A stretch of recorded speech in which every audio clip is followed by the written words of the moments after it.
What's going on, guys? It is Space Cowboy 17 here. Welcome back to the channel with another video for you guys. This time, it might be a little bit of a lengthy video, but it is the 2018 Dallas Cowboys season review, talking about everything that happened from the beginning of the offseason in free agency up until the final game that the Dallas Cowboys played, and reviewing where the team needs to go moving forward. We're going to talk all about that in one giant take, so I have my notes right in front of me, so excuse me if I'm looking down. I have to have my notebook in front of me because I have a lot of information that I wrote down. Now, with that being said, let's get straight into it. So to start things off, the Cowboys offseason started with the plan of either getting offensive guard depth and possibly wide receiver depth. We know that the Cowboys in 2017, they struggled offensively. The defense did its part. Finishing 9-7, Cowboys were barely out of the playoff hunt. They just amassed too many losses. So their goal was, let's get some offensive line depth because of what happened injury-wise. Hey, we need linebacking depth as well because of Sean Lee's injury. Not only that, pretty much the goal was to acquire depth. Going into the offseason, what they decided to do, they signed Joe Thomas, Marcus Martin, Cameron Fleming, Deontay Thompson, and Allen Hurns. So they signed 2 receivers. They signed 2 offensive linemen, a tackle and a guard, and they signed a linebacker. Now, a lot of people were not pleased with what the Cowboys were doing, but based on their reports that they were trying to acquire Sammy Watkins for a huge deal. This definitely shaped up the entire season, and it was a huge bullet dodged by the Dallas Cowboys. Especially from what I heard, they were close to signing him, but the reason why they didn't sign him was because that they just didn't have enough guaranteed money, and he went to Kansas City instead. So I think that was a huge bullet dodge, and it definitely shaped the entire season, especially with what happened. So moving on, you had 2 re-signings. You had the long snapper LP, and then you had Joe Looney re-sign. A lot of these deals were 2 to 1 year deals. Okay, so then you look after doing that. They had 18 players leave in totality. Okay, they had a lot of players leave in free agency. Notable ones. The most notable one was Dez Bryant. Dez Bryant was cut by the team in order to save cap space. There were multiple reasons. There was debates throughout the offseason. What do you do with Dez Bryant? Is he worth the money? Do you give him another year to try and develop chemistry with Dak? Basically, everyone was trying to find out, what do you do with Dez Bryant? The Cowboys decided now's the time. We're going to go ahead and depart with him, this, that, and the third. They ended up cutting him, and that's the end of that. So Dez Bryant, no longer a Cowboy after this season, and thus the team parted ways with him. Then you had Anthony Hitchens, who a lot of people thought should have been re-signed. He left in free agency. He left for a very hefty contract. The Chiefs did want this guy, and to be honest with you, he was solid for the Cowboys. I think a lot of people didn't want to see him go because he provided a lot of depth for the Cowboys in that linebacking core, and he was starting to show what he could be, possibly, something special. But lo and behold, the Cowboys didn't think he was worth the money, so they let him go based on what he was getting paid. Then you had Orlando Scandrick get cut. The reason why this is notable is because of the amount of money we were paying Orlando Scandrick, and finally the Cowboys realizing that Orlando Scandrick had become more of a liability than an actual solid piece in the defense. So as a result, they cut Orlando Scandrick, and he followed Anthony Hitchens to the Chiefs. Then you had Jason Witten retire during the draft, which completely threw off the Cowboys, and I think this led to them drafting Dalton Schultz in the 4th round, because when Jason Witten retired, it shocked everybody, because we either thought he was going to play for one more season or he was going to retire some point earlier in the year. But based on where we were at that point in the season in terms of the offseason, we thought he was coming back for another year. Lo and behold, he decided, you know what? I'm sorry, guys. I can't do this anymore. He decided to retire, and, kudos to him. A longtime Cowboy. He's now the color commentary person at ESPN, the Monday Night Crew, which has been atrocious. Sorry, but that's my honest opinion. But that's another thing. So, with all that being said, the Cowboys had a lot of departures, so they had a lot of holes to fill in free agency and a lot of holes to fill through the draft. They had 9 draft picks. So, what they decided to do before we get into that, they had 2 trades, one during and one before the draft. One was for fullback Jameez Olawale from the Oakland Raiders. They gave up a 5th round selection to acquire him. Then, during the draft, you had Tavon Austin. He was acquired by a 6th round pick from the Cowboys, from the Rams, and he definitely showed his worth, and we'll get into that like to an extent, later in the season, excuse me. So there's that. Looking at the draft, the Cowboys drafted Leighton Vander Esch with their 1st round selection with the 19th pick. A lot of people did not like this pick. Now, a lot of people thought, and I still have the video up of my reaction, a lot of people thought that I was against the pick. No, I was not against the pick. I actually did like the pick. The problem was the problem that I had with the selection, and you're going to think I'm sounding like a hypocrite, but listen to what I'm saying. I liked the player. I just felt that based on how the draft was going, you could have possibly traded down a spot or two to get him, later in the draft, because I don't think a lot of people had him on their radar other than I think the Patriots, but that's besides the point.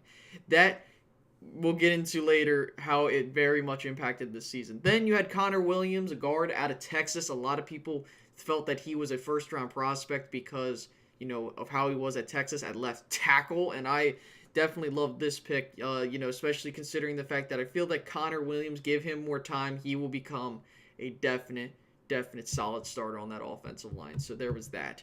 Then 3rd round selection, Michael Gallup. This, other than, the other 2 selections, I felt that this was, in my honest opinion, the 2nd best selection out of the entire draft class. Of course, you have LVE. I think Michael Gallup was definitely the 2nd best player to come out of that draft in terms of all the players that we had.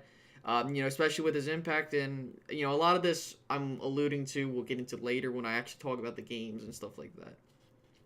Then you had Dorrance Armstrong. You selected him, a defensive end. Then you have Dalton Schultz, tight end. Mike White, quarterback. Chris Covington, linebacker. Cedric Wilson, wide receiver. Bo Scarborough, running back.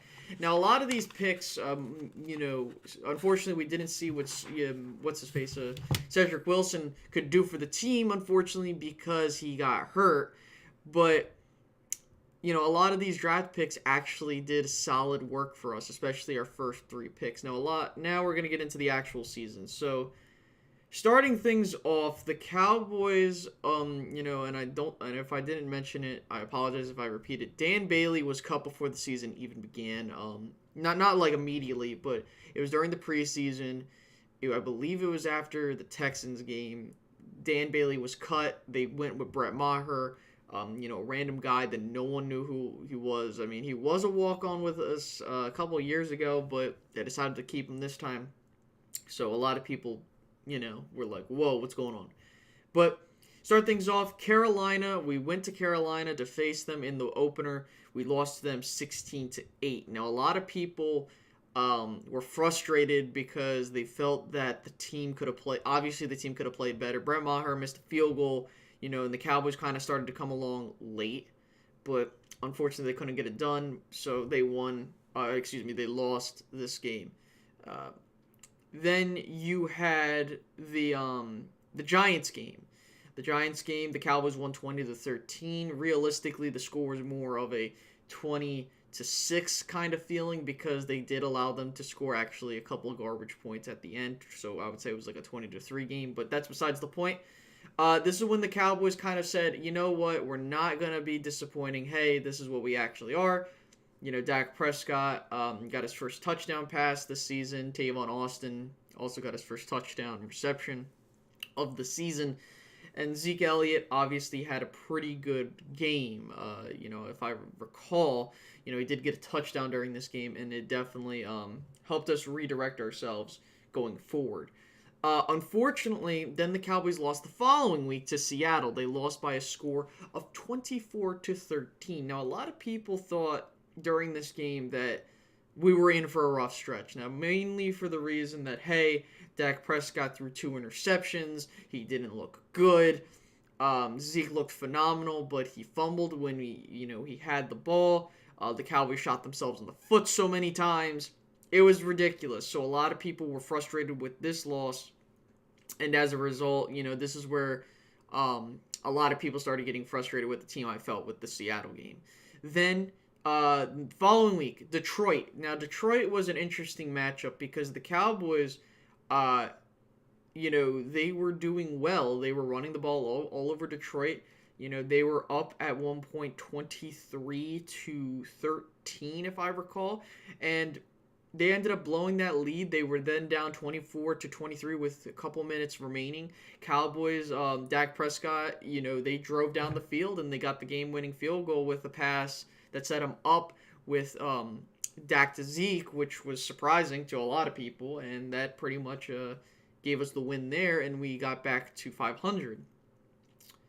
Then the following week, Houston, 19-16 in overtime. Again, another game where people were frustrated with the offense. I mean, Dak Prescott had a very, very painful game to watch. I mean, he did come up with some clutch plays to set the Cowboys up, but ultimately the Cowboys couldn't capitalize. And then in overtime, when the Cowboys had the ball first, a lot of people were frustrated with Jason Garrett for not going for it on 4th and 1 and in Houston territory. So a lot of people were frustrated with Jason Garrett, but yeah, I mean, this was a painful loss. But the Cowboys then went into the next week, winning 40-7 versus the Jacksonville Jaguars, and this was a game that a lot of people were like, okay, is this the Cowboys team? Like, is this the team that we're gonna be seeing? And then this win kind of devalued itself as the season went on because of how Jacksonville ended up being. But the fact is that a lot of people thought that, hey, Dallas is, back. Maybe they can get the offense together. But this is the game where we thought, hey, maybe the offense got itself together, and now we can get ourselves back into the swing of things. Following week, we lose to Washington 20-17 before going into the bye week. Now, obviously, this game was frustrating to watch. The Cowboys were down 20-10 at one point.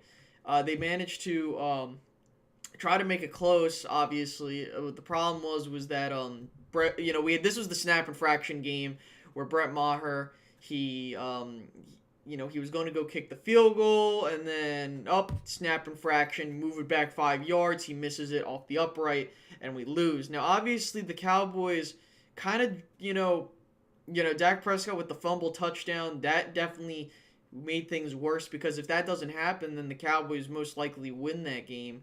If things went the way they went. So the Cowboys went into the bye week at 3-4. They had not been above 500 the entire season at this point. And a lot of people were thinking, okay, is where Scott Linehan's going to get fired? Are we going to see something happen? Is Jason Garrett going to get fired? Like, everyone was like, what is going on? So what ended up happening was that the Dallas Cowboys went out and traded for Amari Cooper. He was in trade talks. A lot of people thought, do you go after Amari Cooper? And the Raiders were asking for a first-round pick, and a lot of people were like, I am not giving up a first-round pick for a receiver that hasn't done anything in the last year or two.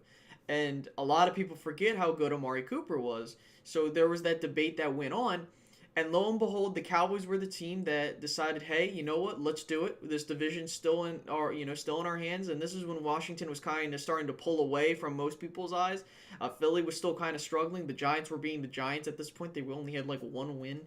So they pulled the trigger on Amari Cooper. And a lot of people were like, what the hell are the Cowboys doing? Are they insane? They gave up a top 10 pick because they thought, based on where the season was going, that was the trajectory for the team, was just a 6-10 record and a top 8, top 10 pick going in the going to them, going to the Raiders. And so what ended up happening was that the Cowboys had a week to kind of get Amari integrated, and that Tennessee game, this was his first game in a Cowboys uniform, and the Cowboys started off really hot. They were up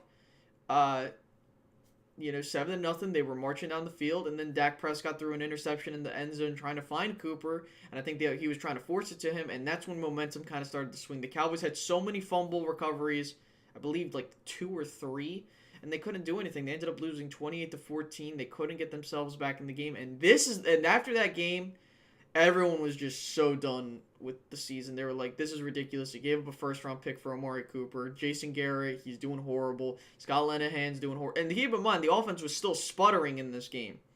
And this is when, and the defense was trying its best, but this is when we were getting very, very frustrated. And we thought the season, a lot of people thought the season was over at this point.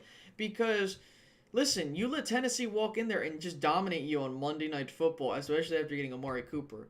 Now, obviously, for me, I was getting frustrated, but I was like, you know what? I'm going to just be calm and collective. Let's see what happens. The Philly game. I went to this game. A lot of people thought the season was over for the Cowboys, especially if they had lost, which would have been the truth to that. They would have been 3 games below 500, and at that point, they would have been out of it. I was like, you know what? If this team's going to go down, they're probably going to go down swinging. Let me go out there. The Cowboys surprised a lot of people. They ended up defeating the Philadelphia Eagles 27-20. Managing to get themselves back in the race for the division. They got back in second place, and they definitely needed that win. The Cowboys kind of started their momentum in this game. The offense kind of started to come together. Amari Cooper looked solid. Zeke Elliott looked amazing. Dak Prescott looked clutch when needed to be. This is when a lot of people started to be like, well, maybe the Cowboys can do something, but it was whatever. Next game, Atlanta. The Cowboys were 4-5 at this point. They're trying to get to 500, and so it was a close contested game. Both these teams were 4-5, and if they had lost, their season would have been over for the most part. The Cowboys were up by a score of 19-9 at one point, and then the Falcons came back. They got the touchdown after the 2-minute warning to Julio Jones, and as a result, I was like, I don't know. Are they coming back? Cowboys had the ball last. They marched into field goal range, and a lot of people were like, I don't know if Brett's going to make this kick. He makes the kick. Cowboys win. They get to 500. Another very impactful win.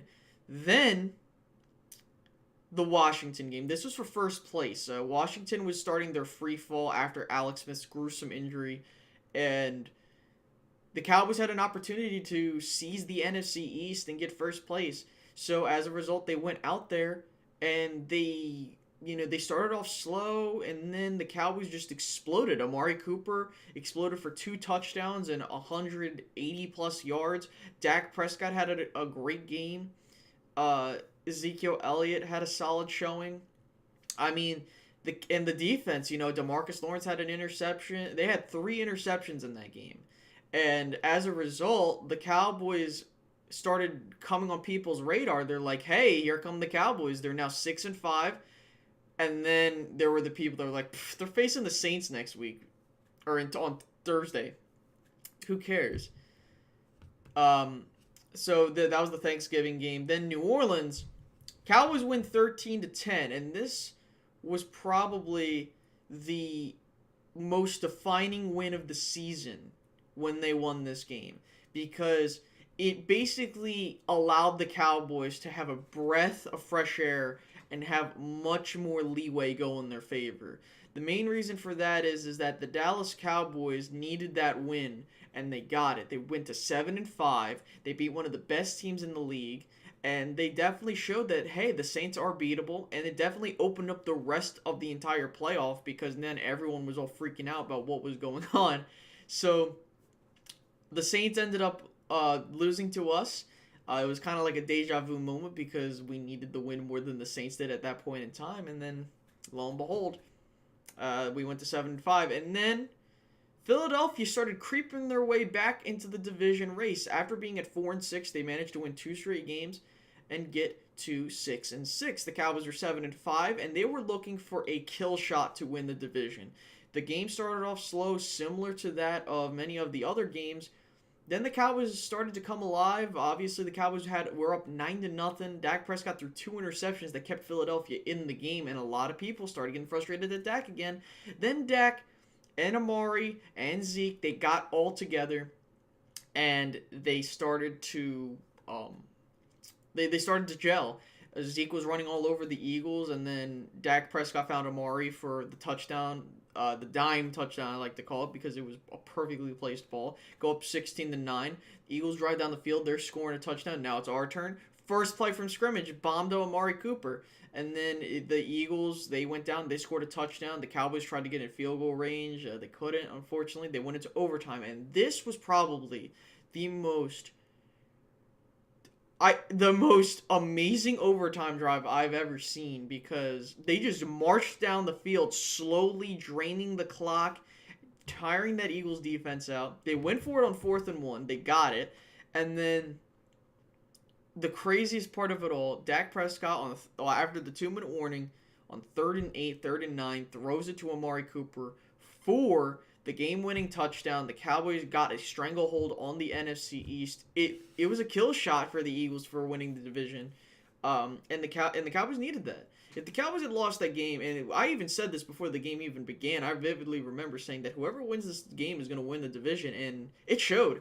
The Cowboys ended up going winning the division after, well, they got shut out the following week because I felt like it was an off week for the Cowboys. They lost 23-0. Tampa Bay 27-20.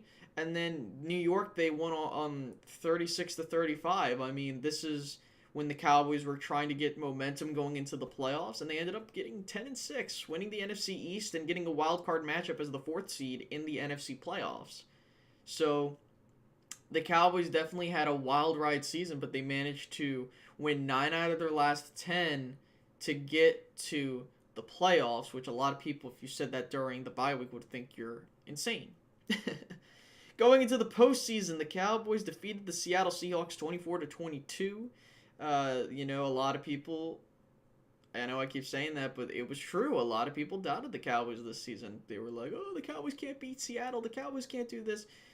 And that's the whole mantra of this season, was having a lot of people doubt the Cowboys. And the fact was, they defeated Seattle. They managed to move on to the second round. It was Dak's first playoff win. It was, I believe, also the first time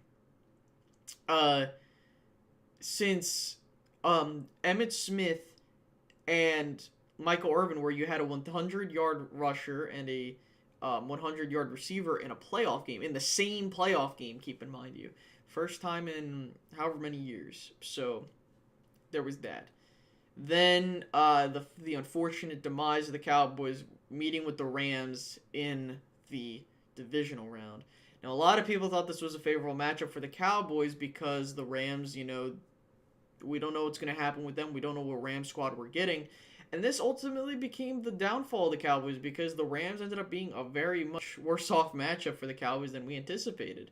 They ran all over the Cowboys.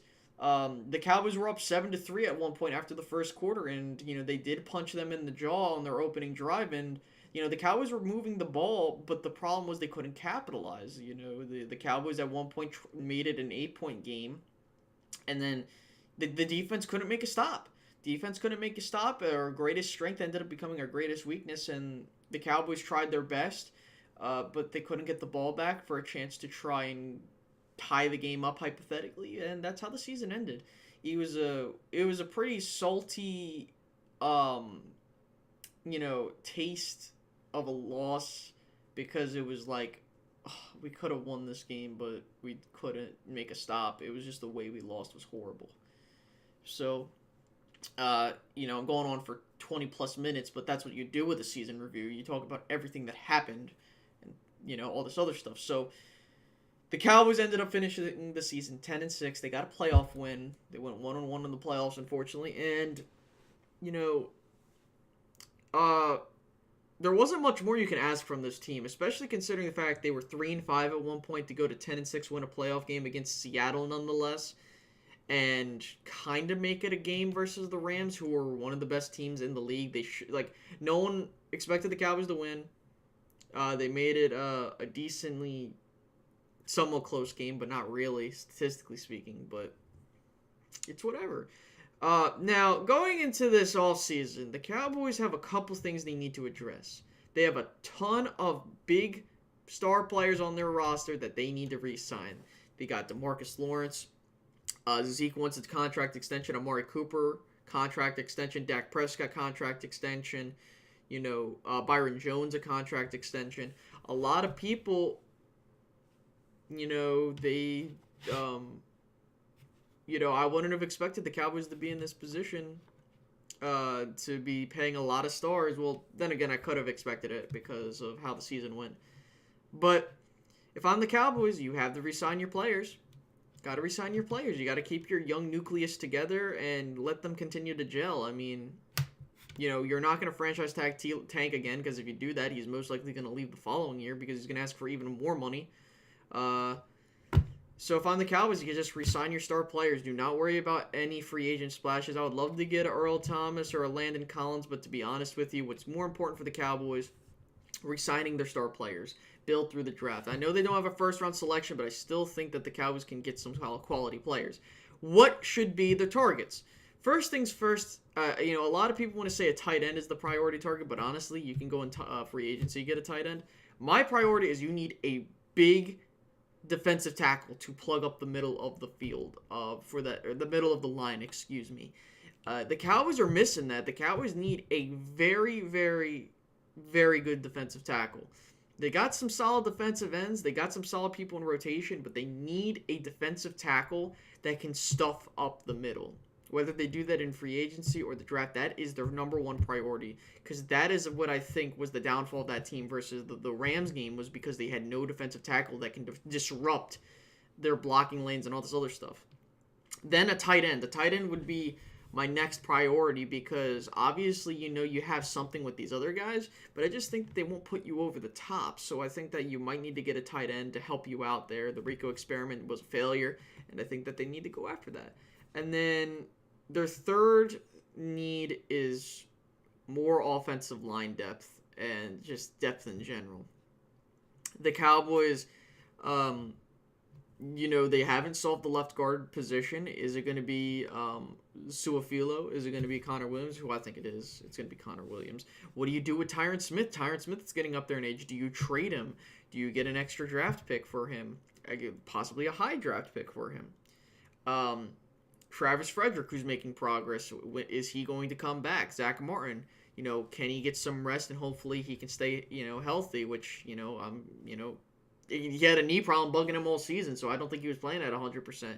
La'el Collins, do you replace him? Do you find his replacement soon? Because La'el, do you move him back to guard? I don't know. The Cowboys definitely have to reshuffle that offensive line. It's getting older.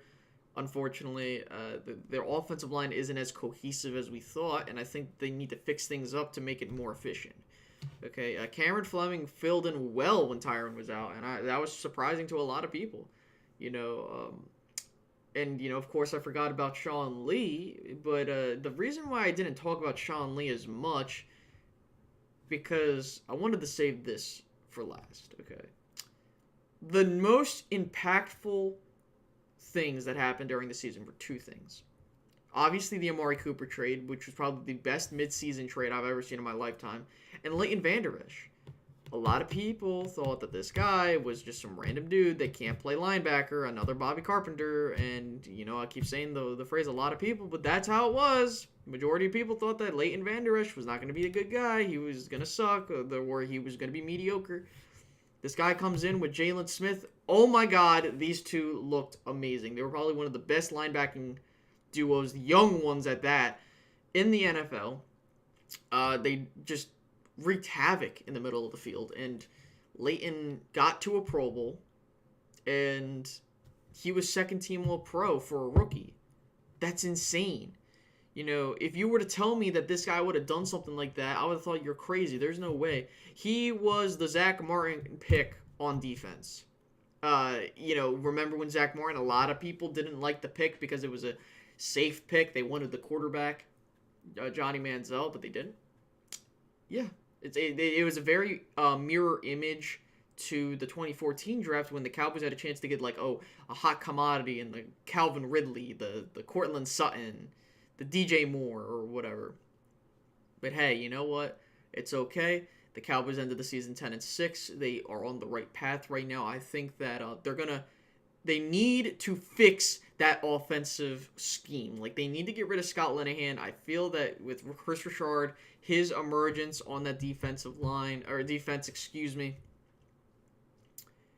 think he'll definitely bring a breath of fresh air. I think if the Cowboys can get two new coordinators to come in, I think they'll be on the right track. That's just what they need. They need 2 new coordinators to kind of put them over the top. Now, Jason Garrett, a lot of people think that he's not the guy or he's bad.